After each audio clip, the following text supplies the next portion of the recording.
ನಾವು ಸುಮಾರು ಸರಿ ಭೇಟಿ ಮಾಡಿದ್ವಿ. ನಮ್ದೊಂದು ಲಿಟರರಿ ಕ್ಲಬ್ ಅಂತ ಒಂದು ಮಾಡ್ಕೊಂಡಿದ್ವಿ. ನಾನು ಅದಕ್ಕೆ ಅಧ್ಯಕ್ಷ ಆಗಿದ್ದೆ. ಆ ಲಿಟರರಿ ಕ್ಲಬ್ಗೆ ಪ್ರತಿ 15 ದಿನಕ್ಕೊಂದ್ಸರಿ ಒಂದು ಮೀಟಿಂಗ್ ಮಾಡಿದ್ವಿ. ಆಗ ಆರ್.ಕೆ. ನಾರಾಯಣ ಅವ್ರನ್ನ ಕರಿತಾ ಇದ್ವಿ. ಅವರು ಇಲ್ಲ ಈಗ ಕುವೆಂಪು ಅವ್ರನ್ನ ಸುಮಾರು ಸರಿ ಭೇಟಿ ಮಾಡಿ ಬರೋದಕ್ಕೆ ಕೇಳ್ಕೊಂಡ್ವಿ.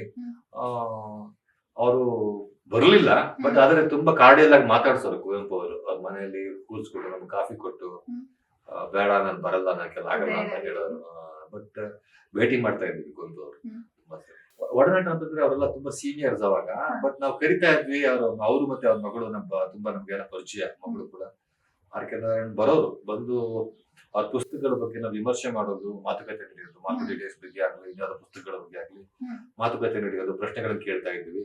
ಬಹಳ ಇಟ್ ವಾಸ್ ಅ ವಂಡರ್ಫುಲ್, ಬಹಳ ಹಂಬಲ್, ಜೊತೆಗೆ ತುಂಬಾ ಫ್ರೆಂಡ್ಲಿ ಆಗಿರೋರು. ನಮ್ಗೆ ಅವರು ಅಫ್ಕೋರ್ಸ್ ಅವ್ರ ಪುಸ್ತಕ ನಮ್ಗೆ ಟೆಕ್ಸ್ಟ್ ಆಗಿತ್ತು. MA ಪುಸ್ತಕಗಳೆಲ್ಲ ಓದ್ತಿದ್ವಿ ನಾವು. ನಮ್ ಸ್ಪೆಷಲೈಸೇಷನ್ ಆರ್.ಕೆ. ನಾರಾಯಣ್ ಅಂತ. ಸೊ ಸುಮಾರು ಸರಿ ಭೇಟಿ ಮಾಡಿದೀನಿ. ಬಟ್ ಒಡನಾಟ ಅಂದ್ರೆ ಅವರೆಲ್ಲ ತುಂಬಾ ದೊಡ್ಡವರಲ್ವ ನಮ್ಗೆ ಅವಾಗ. ಸೊ ತುಂಬಾ ಗೌರವ ಇತ್ತು. ಸೊ ಆ ತರದ ಒಡನಾಟ ಇರಲಿಲ್ಲ, ಬಟ್ ಪರಿಚಯ ಚೆನ್ನಾಗಿತ್ತು.